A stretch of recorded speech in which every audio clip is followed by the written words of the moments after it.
हनी जी, आप ही से शुरुआत कर रही हूं। बेटी का अंतिम संस्कार तो हो गया, लेकिन एक यक्ष प्रश्न है सबके सामने। कब मिलेगा अंकिता को इंसाफ? कब शांत होगी उबलती हुई देवभूमि? देखिए, ऐसा है, भारतीय जनता पार्टी क्या पूरा उत्तराखंड देवभूमि में बेटी अंकिता के साथ जो दुखद घटना हुई है उसकी हम सब तीव्र भर्त्सना करते हैं। यह हमारी देवभूमि की परंपरा की और सभ्यता के विरुद्ध है।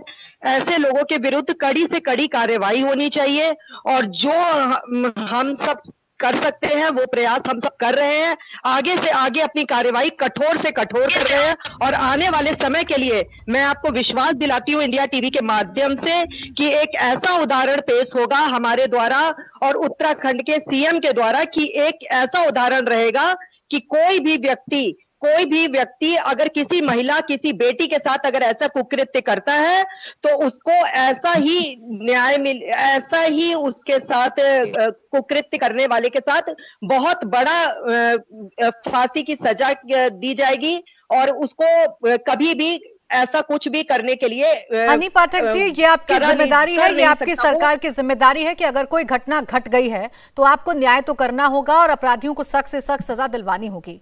लेकिन सवाल इस बात को लेकर है कि पहाड़ की उस बच्ची के साथ ऐसा हो कैसे गया? आप वक्त रहते अगर जाग जाते, अपनी जिम्मेदारी समझ लेते तो आज शायद वो बच्ची हम सबके बीच में जिंदा होती। नहीं, आप मुझे एक बात बताइए प्राची जी, वक्त रहते जाग जाते उस लड़की को इंसाफ मिल जाता का मतलब क्या है? मैं ये चीज का जवाब नहीं समझ, ये सवाल मेरी समझ में नहीं आता है। समझ में नहीं आ रहा मैडम। मैं रास्ते में कहीं चल रही हूं। पाठक जी, नहीं प्राची जी, हनी पाठक जी सुनिए मेरी बात, सुनिए मेरी बात। नहीं प्राची जी, हनी पाठक जी कैसी बातें कर रही हैं आप? मैं आपके सवाल का जवाब, एक परिवार ने अपनी बेटी को खोया है, सवाल का जवाब ये कैसी बातें कर रही हैं आप? हाँ, मैं मुझे भी पता है, कैसी बात कर रही हैं आप? यही कहा है कि हम तीव्र भर्त्सना करते हैं। भर्त्सना करने से वो बच्ची वापस नहीं आ जाएगी। रुकिए हनी पाठक जी, मैडम रुकिए, मुझे आपको बीच में रोकना पड़ रहा है, मुझे आपको बीच में रोकना पड़ रहा है। मुझे आपसे ऐसी संवेदनहीनता की बिल्कुल उम्मीद नहीं थी मैडम।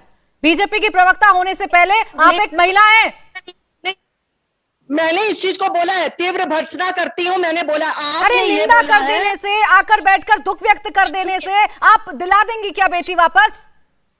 कोई भी नहीं दिला सकता बेटियों को वापस, कोई भी नहीं दिला सकता। जिसकी बेटी जाती है ना, उससे पूछा जाए कि कितना बड़ा उसके ऊपर दुख का पहाड़ टूटा है। अगर आप समझती तो ये ना कहती कि बेटी के साथ ये कैसे हो गया, मैं इस बात का जवाब कैसे दूं? आपने नहीं सुना क्या ग्रामीणों को? सुनिए मेरी बात, मैंने आपसे सवाल क्यों पूछा पहले आप समझिए। जो गांव वाले हैं वो बार बार ये कह रहे हैं कि हमने कई बार शिकायत की, हमने कई बार बताया कि ये जो रिजॉर्ट है यहाँ पर कुछ ऐसी गतिविधि हो रही है जो खतरनाक है। जो पुल के तारे हैं वो रसूख में आकर ऐसी चीजें कर रहा है जिस पर कार्रवाई होनी चाहिए। क्यों नहीं जाके अब वक्त रहते? जी सुनिए, अभी डीजी अशोक कुमार जी ने क्या बोला कि हम उसी एविडेंस की तलाश में थे और कोई भी व्यक्ति एविडेंस लाके हमको नहीं उपलब्ध कराया। किसी ने भी एविडेंस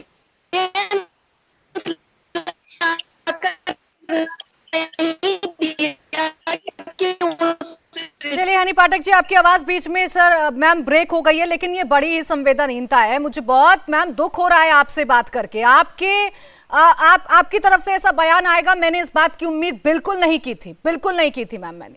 शिल्पी अरोड़ा जी, वक्त रहते क्यों नहीं जागती हैं सरकारें? ये सबसे बड़ा सवाल है। और हनी पाठक जी तो कह रही हैं हमने तो बहुत अच्छा काम किया है, बेटी को इंसाफ हम दिला रहे हैं। कहाँ इंसाफ दिला रहे हैं? यहाँ तो जजमेंट भी दी जा रही है कि फांसी की सजा होगी, पुलिस रिमांड तक लिया नहीं गया। आपने बहुत अच्छा पॉइंट आउट किया अशोक कुमार जी से। मैं पहला ऐसा केस देख रही हूँ जहाँ की पुलिस ने पुलिस रिमांड मांगा ही नहीं है।